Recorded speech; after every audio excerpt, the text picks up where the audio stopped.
Cette séparation, à peine perceptible dans les mythes, devient évidente à travers le prisme de l'intelligence artificielle. Car aujourd'hui, nous pouvons tout lire côte à côte. Nous pouvons voir quels groupes étaient autorisés et lesquels étaient simplement assignés. Elle remonte aux toutes premières décisions, celle de ne pas offrir à chacun les mêmes chances.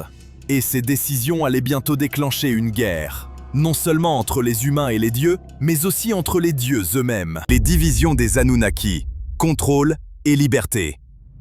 Tous les dieux n'étaient pas d'accord sur ce que les humains devaient devenir. Les textes sumériens ne cachent pas cette partie. Ils disent clairement qu'il existait une fracture, un profond désaccord sur la question de savoir si l'humanité devait rester liée à la tâche pour laquelle elle avait été créée, ou être autorisée à aller au-delà. D'un côté se tenait Enki, le même dieu qui avait créé Adapa, celui qui avait offert aux humains la reproduction, la sagesse et la parole. Enki voyait du potentiel, il voyait une espèce capable de penser, de s'adapter, d'évoluer. Dans certains textes, il est même appelé le père de l'humanité. Sa version de la création n'était pas parfaite, mais elle était empreinte de compassion.